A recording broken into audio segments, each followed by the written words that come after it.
Certaines relations traversent des difficultés importantes et parviennent pourtant à évoluer. D'autres restent bloquées malgré les discussions, les explications et les efforts. La différence ne se situe pas toujours dans la gravité du problème. Elle se situe dans une question simple. Les conditions du changement sont-elles présentes? Parfois, elles ne le sont pas. Non par manque d'amour, ni par manque d'essai, mais parce que certains fonctionnements ne peuvent pas évoluer. Ce n'est pas une crise passagère, c'est une impossibilité structurelle. Aujourd'hui, dans les élans du cœur, nous dévoilerons ensemble les principaux signaux de non-réparabilité, ceux qui indiquent que malgré toute votre bonne volonté, la relation ne peut pas devenir saine. Au fond, cette réflexion nous conduit à une question plus fondamentale. Quelles sont les conditions minimales qui permettent réellement à une relation d'évoluer? Car lorsqu'elles sont présentes, même des difficultés importantes peuvent parfois être dépassées. Mais lorsqu'elles sont absentes, certains liens restent bloqués malgré les discussions, les efforts et les espoirs de changement. Je suis Fatem Zahra Alami. J'éclaire les mécanismes qui permettent à une relation d'évoluer et ceux qui rendent cette évolution impossible.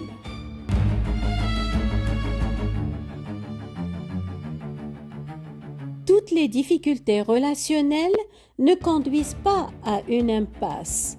Les désaccords, les maladresses, les conflits et même certaines blessures peuvent être réparés lorsque les deux personnes participent au processus. Une difficulté relationnelle devient réparable lorsque chacun est capable de reconnaître le problème, d'entendre son impact, de modifier certains comportements et d'accepter les ajustements nécessaires. La réparation n'exige pas la perfection, elle exige la capacité à évoluer. À l'inverse, une relation devient non réparable lorsque les conditions nécessaires au changement ne sont pas présentes. Ce n'est plus la présence du problème qui pose question, c'est l'absence persistante de tout mécanisme permettant de le résoudre. À partir d'un certain point, ce n'est plus une difficulté relationnelle, c'est une impossibilité relationnelle. Et cette impossibilité apparaît généralement à travers 4 grands signaux. Le premier signal, c'est l'absence de remise en question. La réparation commence toujours par une reconnaissance. Reconnaître que ce que l'on a fait a eu un impact sur l'autre. Reconnaître que son propre comportement mérite parfois d'être examiné. Reconnaître qu'on peut avoir une part de responsabilité dans ce qui se passe. Lorsque cette capacité est absente, la réparation ne peut pas commencer. Certaines personnes ne remettent jamais leur position en question. Lorsqu'une difficulté apparaît, elles cherchent immédiatement une explication qui les décharge de toute responsabilité. Le problème devient votre sensibilité, votre interprétation, votre réaction, votre caractère, mais jamais leur comportement. Elles peuvent même présenter des excuses.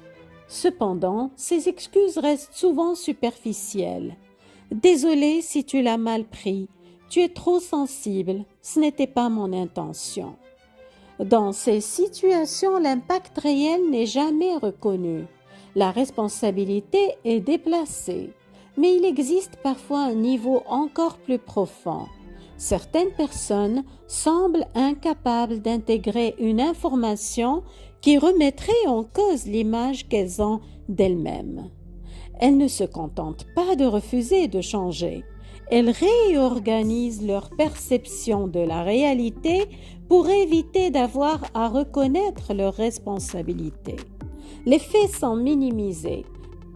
Les événements sont réinterprétés. Les rôles sont inversés. La réalité devient négociable. Or, on ne peut pas réparer ce qu'on ne reconnaît pas. Sans remise en question, aucune évolution durable n'est possible. Mais reconnaître le problème ne suffit pas. Encore faut-il pouvoir le traiter ensemble. C'est là qu'apparaît un deuxième signal, l'impossibilité de traiter les tensions.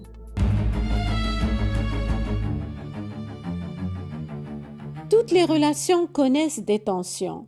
La différence ne se situe pas dans l'existence des problèmes, elle se situe dans la capacité à les traiter. Dans une relation saine, les difficultés peuvent être nommées, discutées et travaillées ensemble. Les conversations ne sont pas toujours confortables, mais elles restent possibles. Dans une relation non réparable, cette régulation devient impossible. Chaque tentative de discussion est neutralisée. Le problème est évité, minimisé ou transformé en conflit. Parfois, on refuse simplement d'en parler. Parfois, chaque échange dégénère immédiatement. Parfois encore, les conversations semblent avancer sur le moment, mais reviennent toujours au même point quelques semaines plus tard. Le résultat reste identique. Les problèmes demeurent intacts. Une relation ne devient pas saine parce qu'il n'y a plus de conflit. Elle devient saine parce que les désaccords peuvent être résolus. Lorsque cette capacité disparaît, la relation cesse d'évoluer.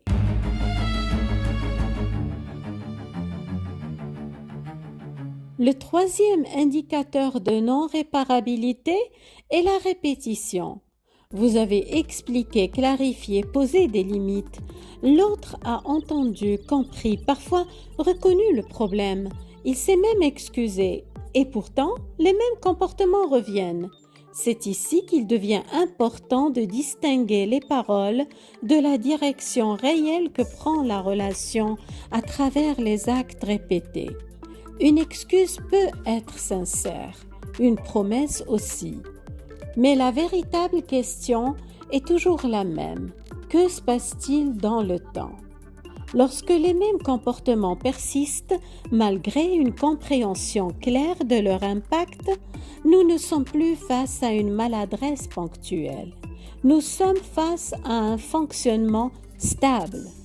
La répétition révèle souvent davantage la réalité d'une relation que toutes les promesses qui l'accompagnent. Car ce qui transforme une relation, ce ne sont pas les intentions, ce sont les ajustements durables.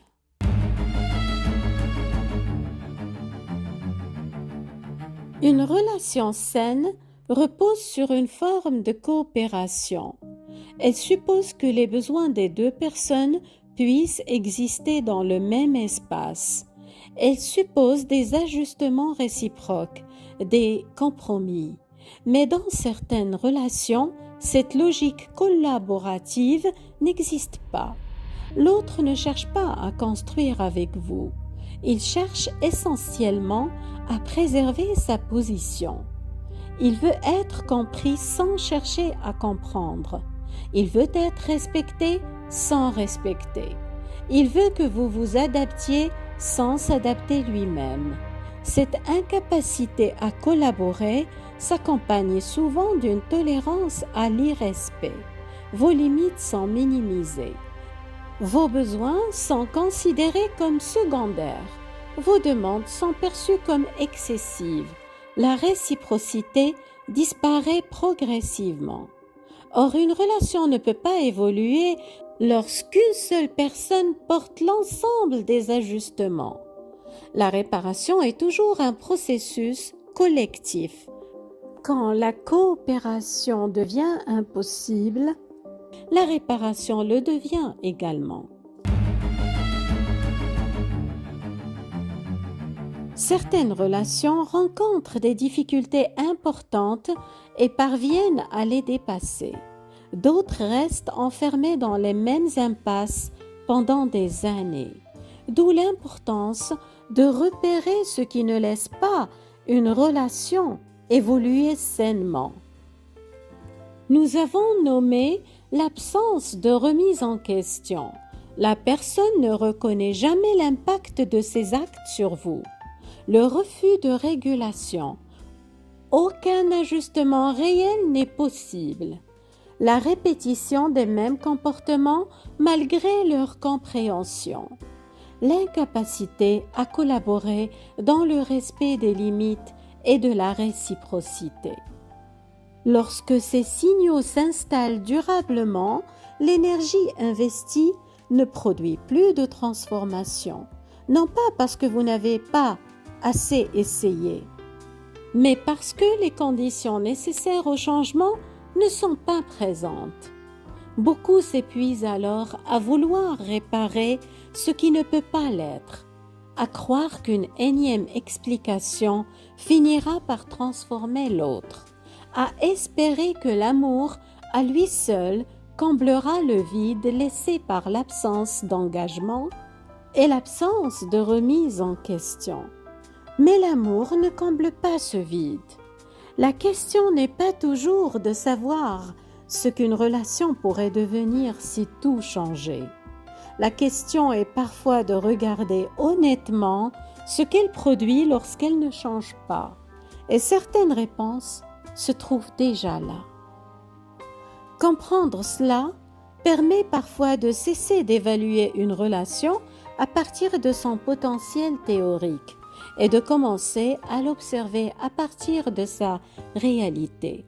Car certaines difficultés peuvent être résolues, mais certaines impossibilités sont déjà en train de parler à travers les faits. Prenez bien soin de vous.